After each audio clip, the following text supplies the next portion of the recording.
Hello guys, welcome to my blog. मैं पूर्णिमा भारती एक बार फिर से स्वागत करती हूँ आपका अपने इस यूट्यूब चैनल पर, जिसका नाम है एक कदम सपनों की ओर। तो गाइस, आज मैं आई हूँ आपके सामने ये ब्लॉग लेकर के। लेकिन ये ब्लॉग कम, हमारे जीवन की परेशानियाँ और हमारा परिचय अधिक है। आज मैं बहुत परेशान हो गई हूँ। 2-3 दिन हो रहे हैं मैं जो वीडियोस बना रही हूँ इसको लेकर। लोग वीडियोस देखते हैं मोबाइल पर और कमेंट करते हैं आके हमारे घर पे।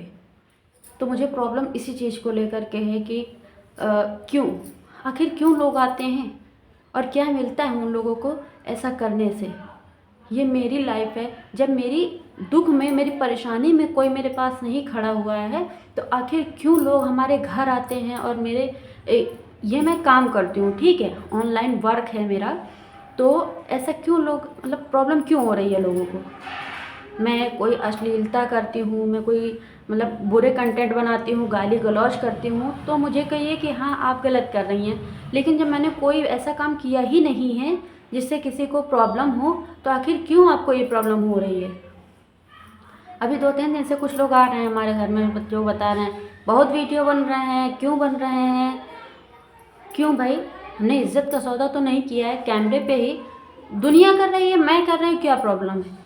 कोई आ रहा है तो बता रहा है कि हमारे बिटिया दामाद देख रहे हैं जो मोबाइलों पे कर रही हो। तुम्हारे बिटिया दामाद अगर मोबाइल पे मुझे देख रहे हैं, किसी को देखने के लिए ही तो उन्होंने रील चलाई है ना। किसी को देखने के लिए मोबाइल 10-20 हज़ार का जो कोई लेता है तो उसे चाटने के लिए तो लेता नहीं है, ना ही उसका अचार डालने के लिए लेता है। उसको लेता है मनोरंजन के लिए और अपने उपयोग में लाने के लिए, ज़रूरतों के लिए। अगर आपके बेटी है, दामाद है, जो कोई भी मेरा वीडियो देख करके कह रहा है कि तुम्हारी बहू ऐसे कर रही है तो वो ऐसे कर रही है, तो पहले मैं उन लोगों से सवाल पूछना चाहती हूँ कि भैया आपने मोबाइल क्यों लिया। और अगर आप रील्स देख रहे हैं तो किस लिए देख रहे हैं, किसकी रील्स देखने के लिए आपने मोबाइल लिया है और क्यों देख रहे हैं। आपने किसी की रील देखी है और वहाँ पे तभी मेरी रील आई होगी आपके पास, आपने देखा अरे ये तो वो हैं, उनको हम जानते हैं, फ़ोन लगा दिया, अरे वो जो तुम्हारे वहाँ वो है ना, वो वीडियो बनाती हैं ऐसे कर। क्या किया रे, पाप किया क्या हमने कोई, हैं। मेरे मुंह पे आ करके बोलो ना। तुम्हारे जैसे बेवकूफ़ों की वजह से ही लोग आगे नहीं बढ़ पा रहे हैं। आज मैं गाइस आपको बताऊं, मैंने अपने जीवन में बहुत बहुत स्ट्रगल किया है, बहुत सी परेशानियां देखी हैं, जूझे हैं उनसे। आज जा करके मुझे कुछ सुख मिला है तो वो लोगों से नहीं देखा जा रहा है, ठीक है। कोई बता रहा है घर ऐसा बनवाया जैसे ताजमहल। क्यों भाई, जब मिट्टी में रहते थे हम और एकदम मतलब, तब वही लोग जो आज बता रहे हैं घर बनवाया जैसे कोई ताजमहल है। भैया मेरा घर तो मेरे लिए ताजमहल ही है, उसमें तुम जी जान लगाएंगे ही, क्योंकि मेरे सपनों का घर है, वो छोटा हो या बड़ा हो, ठीक। अभी तक मैं जब मतलब ऐसे रह रहे थे ना टूटे फूटे घर में, मेरे एक रिश्तेदार आए, उन्होंने एड्रेस पूछ लिया कि भाई वो उनका घर कौन सा है। तो यही जो आज बता रहे हैं घर बनवा रहे हैं जैसे ताजमहल, तो उन्होंने क्या कहा, वो जहाँ पे वो धोती होती तनी है वही घर है। तो जब हम वैसे बेड़ी बन के रह रहे थे तब तुमको अच्छा लग रहा था, अब आज तुमको बहुत बुरा लग रहा है कि हम थोड़े से ऊंचाइयों को छू गए। ऊंचाइयों को नहीं छुए, ऊंचाइयों को अगर छू लिए होते ना तो मेरे अंदर अहंकार आ जाता। आज भी हम सबसे हंस के इज्जत से बोलते, लेकिन अब नहीं बोलेंगे। क्यों? क्योंकि आप लोगों ने हदें पार कर दी हैं। वीडियो बना रहे हैं या हम कुछ भी कर रहे हैं, जब उसके पर्पस में हमारे हस्बैंड नहीं बोल रहे हैं कुछ, जो कि हमारे मेन कर्ता धर्ता है, मेरे ना माता है ना मेरे पिता हैं, ठीक है, ना मेरे भाई ना बहन, मेरे लिए जो कुछ भी है मेरे हस्बैंड ही हैं, ठीक है। और अब जब मेरे हस्बैंड मुझे मना नहीं कर रहे हैं, वो मुझे सपोर्ट कर रहे हैं, क्योंकि वो भी जानते हैं कि ये कुछ गलत नहीं करेगी। वो भी मेरे वीडियोस देखते हैं, अगर किसी वीडियोस पे मेरे गलत कुछ होता है तो वो उसे तुरंत डिलीट करवा देते हैं। अभी कुछ दिन पहले मैंने धूप में एक वीडियो बना दी थी, तो मैंने उस वीडियो को रीचेक नहीं किया था दोबारा से, और मैंने बस बनाई उसको और पोस्ट कर दिया। मेरे हस्बैंड ने उसमें कुछ देखा, कुछ मेरे शरीर का अंग दिख रहा था, उन्होंने उसको तुरंत डिलीट करवा दिया। तो मेरे कर्ता धर्ता जब हमारे साथ में है तो आप लोग कहने वाले क्यों होते हो, क्या होते हो, कौन हो आप लोग। ये जो लोग वीडियोस देख के आते हैं घर, तुम्हारा वीडियो देखा था ऐसे था उसमें, तुम्हारा वीडियो देखा था उसमें वैसे था। ये बताइए, 7 साल हमारी शादी को हो गए, ठीक है, इतनी इतनी परेशानियां झेली, हम भूखे मर गए, तब तो हम आपसे कहने नहीं हैं ना आप हमसे पूछने आए कि तुम्हारे घर में खाने को है या नहीं है, हैं? 1 साल का बच्चा लेकर के 10 दिन हम लोग मेडिकल कॉलेज लखनऊ में एडमिट रहे, हम अपने बच्चे को लेके। 1 साल का बच्चा था हमारा। कोई ना गांव का, ना मोहल्ले का, ना परिवार का कोई देखने नहीं गया हमारे बच्चे को। तब आप लोगों की ममता और ये अपना तो कहाँ चला गया था? आप बता रहे हो गाँव की हो, घर की हो तो कह देते हैं, तब ये आपके गाँव का और घर का मसला कहाँ चला गया था? हाँ, तब आया था कोई हमको देखने? हॉस्पिटल में जब खाना मिलता था ना, तो ऐसी कंडीशंस थी उस टाइम, हम लोगों के पास पैसा भी नहीं था और ना ही कोई सपोर्टर था, ठीक। और जो कोई पैसे देता था वो शर्त रखता था कि ऐसा है, वो उसी अस्पताल में इलाज कराओगे तभी हम पैसा देंगे। सबकी शर्तें आज भी हमको याद हैं, अपने दिन नहीं भूले हैं। बस यही है कि भगवान ने परीक्षा जब ले ली, आज हमारी परीक्षा जब पूरी हो गई है ना, तो भगवान ने कहा बस बेटा बहुत हो गया। हाँ, कोई भी इंसान ये नहीं चाहता। अभी जल्दी की ही बात है, हमारा जब मकान बन रहा था, तो गाइस पहले चलिए इसके पहले मैं आपको अपना बचपन बताती हूँ, मैं अपने बारे में बताती हूँ कि क्यों। मैं अपने माता पिता की इकलौती संतान हूँ, जैसा कि मैंने आपको पहले ब्लॉग में भी बताया है। मेरे भाई बहन कोई नहीं है, माँ भी नहीं है, और मेरी उम्र 19 साल थी जब मेरी शादी हुई थी। 19-20 साल की मेरी उम्र थी। तो हमारे पिता ने हमारी शादी जब तय की, तो हम रो रहे थे। हमने कहा पापा क्यों इतनी जल्दी क्यों हमारी शादी कर दे रहे हो? तो मेरे पापा का जवाब ये था कि बेटा, जब तुम्हारी मम्मी ख़त्म हुई थी तो हमें नहीं पता था कि ये इतनी जल्दी ख़त्म हो जाएंगी। ज़िंदगी मौत का कोई भरोसा नहीं होता है। अगर कल को मुझे कुछ हो गया तो मम्मी तो ख़त्म होते टाइम ये जिम्मेदारी हमें दे करके गई थी कि हम जा रहे हैं अब हमारे बच्चे को देखना। अगर मुझे कुछ हो गया तो हम तुम्हें किसके माथे सौंप के जाएंगे? और कोई चाचा चाची किसी का हो या ना हो, इसका कोई मतलब प्रमाण नहीं है कि नहीं वो करेंगे ही। इसलिए हम अपने जीते जी हमने तुम्हें पैदा किया, हम तुम्हारा कन्यादान कर दें बस, ठीक है। और उसमें मेरे हस्बैंड और मेरे पिता में कुछ बातें हुई हैं जो कि मतलब पर्सनल हैं, प्राइवेट हैं, वो हर बात नहीं शेयर की जा सकती है, ठीक है। तो उस टाइम पे हमारे पापा की फाइनेंशियल कंडीशन ठीक नहीं थी। हालांकि हमारी जो प्रॉपर्टी थी, तो पापा ने ये बात कही थी कि मतलब मेरे ना रहने पे तो हमारे बच्चे का सब है ही, चाहे हम अभी दे दें चाहे बाद में दें। तो हमारे पिता ने हमें उतने टाइम पर प्रॉपर्टी गिफ्ट की थी। तो हम चाहते तो उसको बेच के उसी टाइम बिगाड़ के और सब कर देते वो भी, लेकिन उन्होंने समझदारी दिखाई, वो आज हमारे काम आ रही है, ठीक है। तो आज हमारे पिता नहीं रह गए हैं, तो एक और लेडीज़ हैं, उन्होंने मालूम क्या कहा है कि इनके तो 5 उंगली घी में है। 5 उंगली घी में नहीं है बहन, ठीक है। जब माता पिता नहीं होता ना, वो दर्द आप नहीं समझ पाओगी। क्यों नहीं समझ पाओगे? क्योंकि तुम्हारे माँ बाप हैं। 4 दिन बाद मकर संक्रांति आने वाली है, और जब हमारे पापा रहते थे ना, तो वो 500 मेरे लिए बहुत थे। आज उनकी वो प्रॉपर्टी, हमारे लाखों की प्रॉपर्टी हमारे उतनी खुशी नहीं दे पाती हमको, जितनी खुशी उनके वो 100, 200, 500 रुपये देते थे। जब वो आते थे कहते थे बेटा,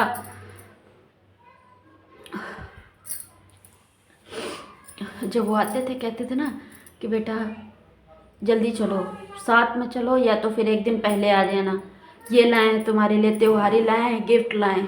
उस खुशी से बढ़कर कोई खुशी नहीं होती। लेकिन अब कहते हैं ना कि अगर मान लीजिए ये प्रॉपर्टी जो कुछ भी हमारे पापा ने हमको दिया है, उसको फेंक तो नहीं सकते। और फेंकेंगे क्यों? ये मेरे माता पिता के, इस पर मेरा अधिकार है।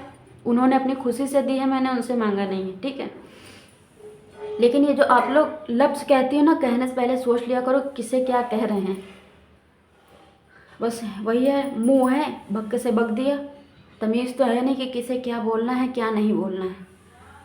तो मैं ऐसे ही लोगों को जवाब देने के लिए ये वीडियो बना रही हूँ कि क्या समझती हो आप लोग।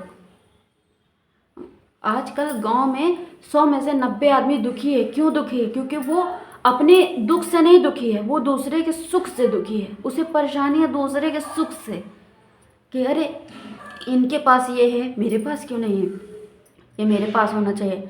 भाई बड़े आदमी हैं, अब घमंड आ गया। क्यों भाई, क्यों घमंड आएगा? घमंड हमारे अंदर नहीं आता है, आप लोगों का नज़रिया बदल जाता है देखने के। हमारे अंदर घमंड नहीं, आप लोगों के अंदर जलन है, ये कहिए। हमारा आज हमने गाड़ी ले ली तो आप बता रहे हो बड़े आदमी हो गए। जब हम साइकिल से रोज़ 32-40 किलोमीटर अपने बच्चे को लेकर के इलाज कराने जाते थे, तब आप खुश थे।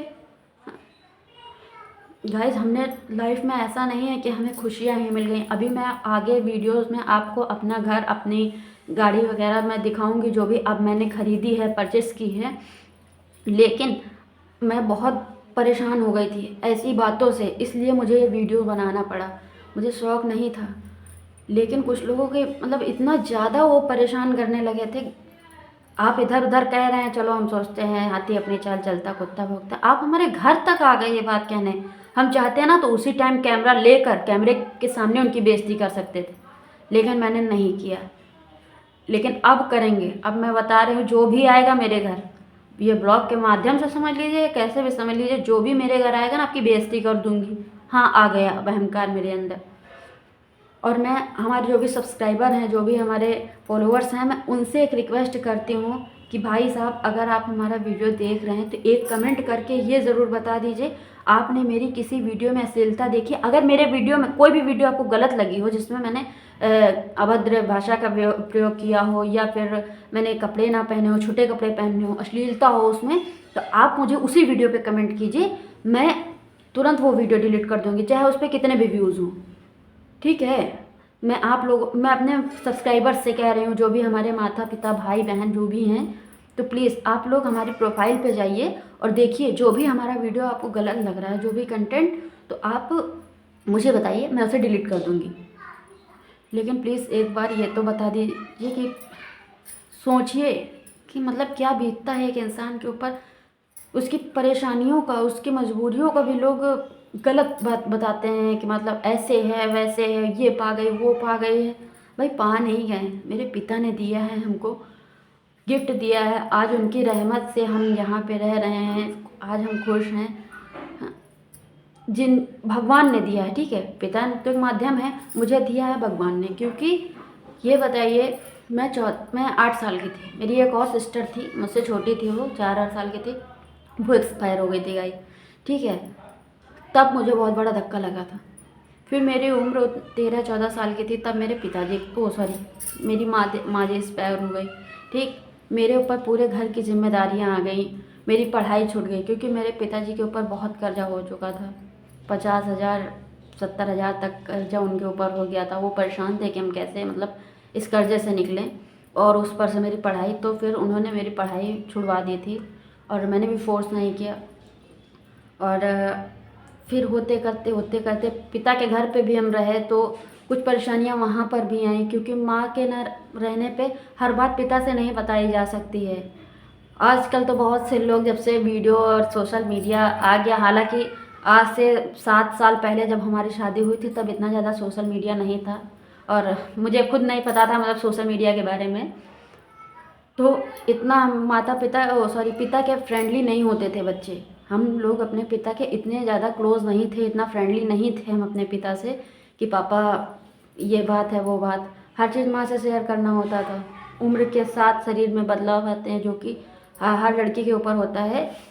वो बातें, कुछ ज़रूरतें थी जो कि पिता से बताई नहीं जा सकती हैं, तो माता से बताई जा सकती हैं। माता जी नहीं थी हमारी, बहुत सी दिक्कतें झेली। ससुराल आए, ससुराल में जो भी मेरे पिता और मेरे पति के बीच में बातें थी या शर्त थी, कंडीशन जो भी कहिए आप उनको, तो वो तो वही 2 लोग जानते थे, या तो हम जानते थे।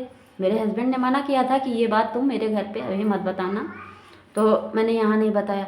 तो उस बात को लेकर के भी मुझे बहुत बहुत कुछ सुनना पड़ा। आज भी मेरे ससुराल वाले, मैं आपको बता दूँ, मैं अपने ससुराल की रिश्तेदारी में नहीं जाती हूँ। क्यों? क्योंकि वहाँ के लोग मुझे मतलब बहुत गिरी नज़र से देखते हैं। जब आदमी गरीब होता है ना, तो उसके अंदर लोगों को गलतियाँ ही दिखती हैं, बस गिरी नज़र से देखते हैं। अरे ये कैसे आ गए हमारे एक खास रिश्तेदार हैं, उनके यहाँ हम शादी में गए थे, ठीक है, बता के गए थे अपने घर से कि देखो वहाँ शादी हम जाएंगे, और पहले भी बताया था कि देखिए वहाँ शादी है आपके वहाँ पे, तो हम वहाँ आएंगे। जब मैं वहाँ गई तो वहाँ पे मुझको मतलब पता है, मेरे जाने के बाद वहाँ क्या गया, आके हमारे द्वार बाहर खड़ी हो गई, घर के बाहर।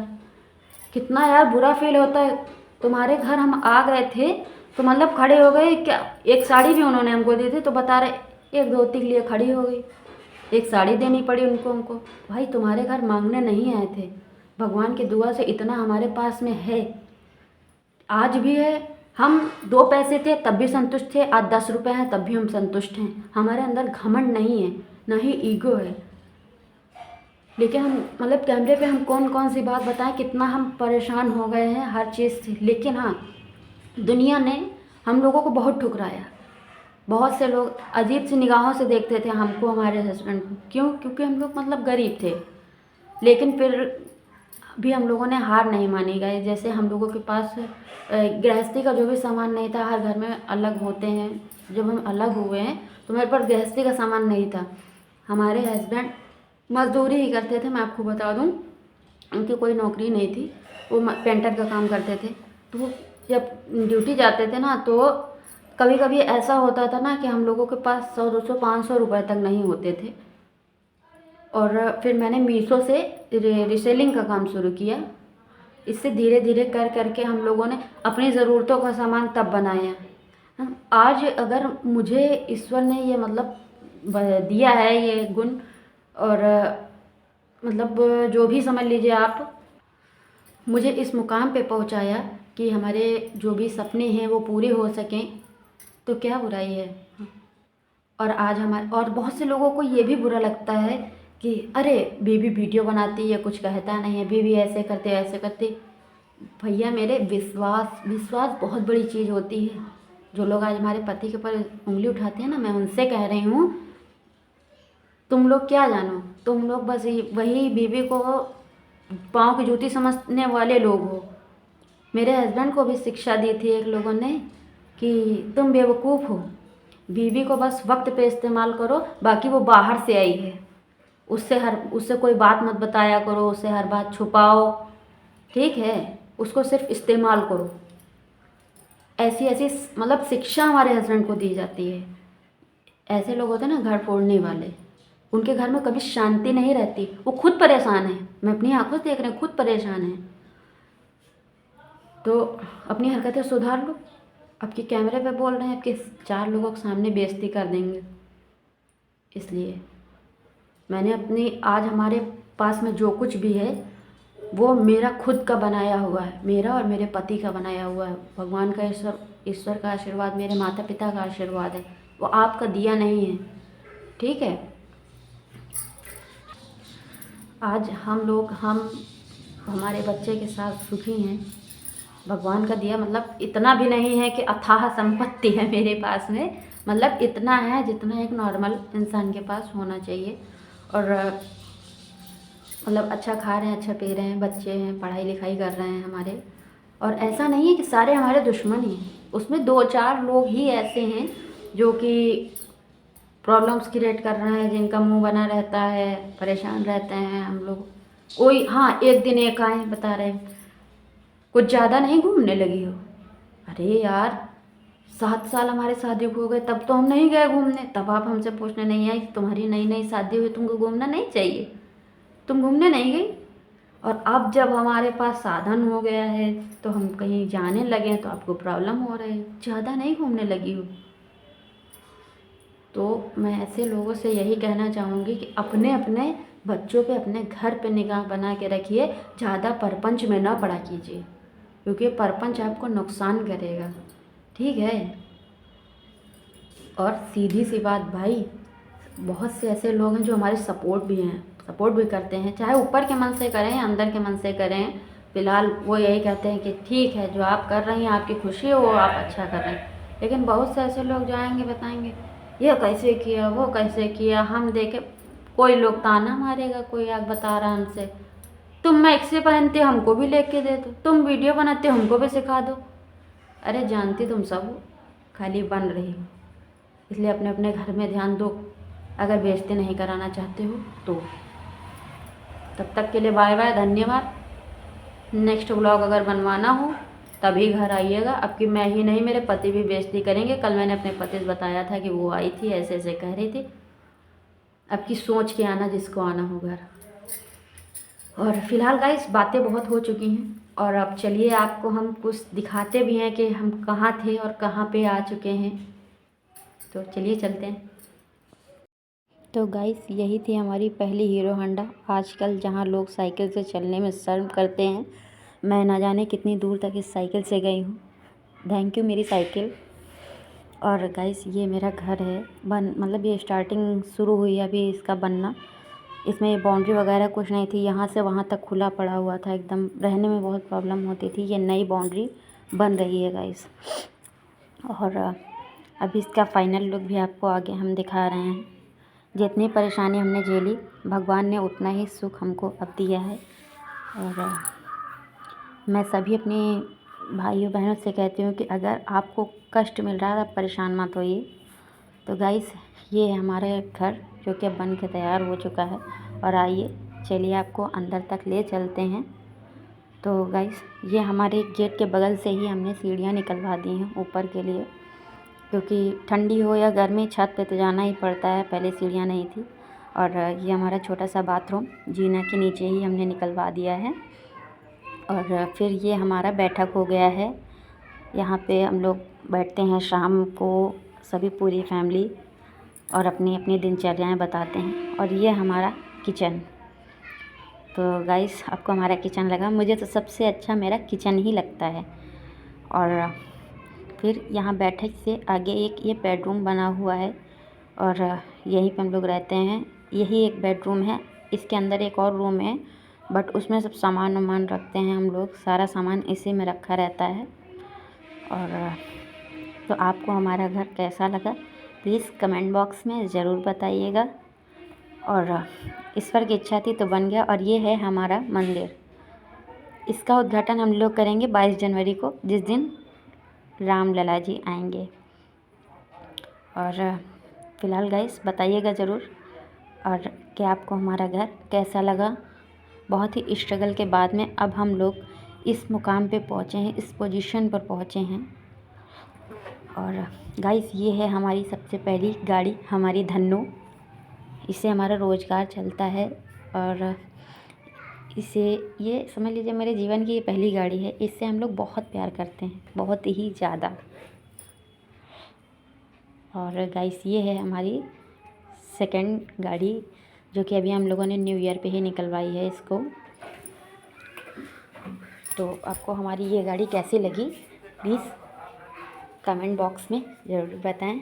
ये मेरी सपनों की कार है, सॉरी मेरी गाड़ी है। इसको मैंने जब ये नई आई थी तभी से मुझे बहुत पसंद थी। तो गाइस अब वीडियो के एंड में आपसे एक और विनती है हमारी कि आपको हमारा ये वीडियो कैसा लगा। मतलब वीडियो तो नहीं था ये, हम जो भी बताए हैं आपसे ये हमारी जीवन की परेशानियाँ ही थी जो हमने आपको बताया है।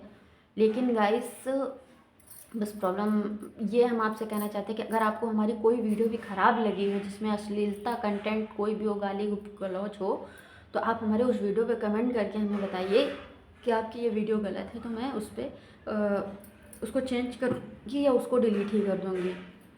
और आपका एक कमेंट हमें सहयोग करेगा आगे वीडियो बनाने के लिए या नहीं बनाने। फ़िलहाल ये मेरा शौक़ है, तो मैं अपने शौक़ से बनाती हूँ वीडियो।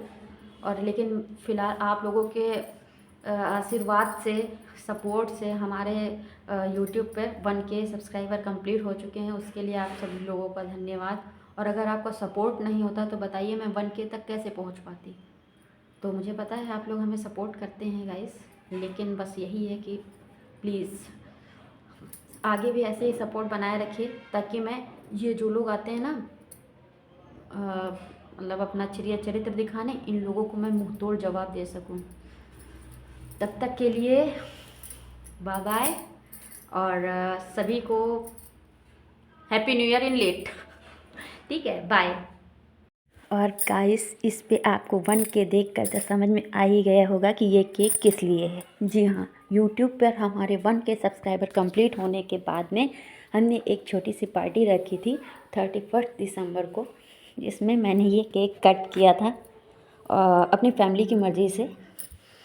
तो आपको ये केक कैसा लगा बताइएगा। और ये डेकोरेशन मेरे हस्बैंड ने की है, वो मेरा मतलब पूरा सपोर्ट करते हैं, वो कभी ये नहीं कहते ये नहीं करना वो नहीं करना। तो गाइस चलिए चलना भाई अरे कहा जाए यार। Congratulations for 1K subscriber. Thank you so much, guys, for your support. Keep supporting, keep subscribing, keep sharing.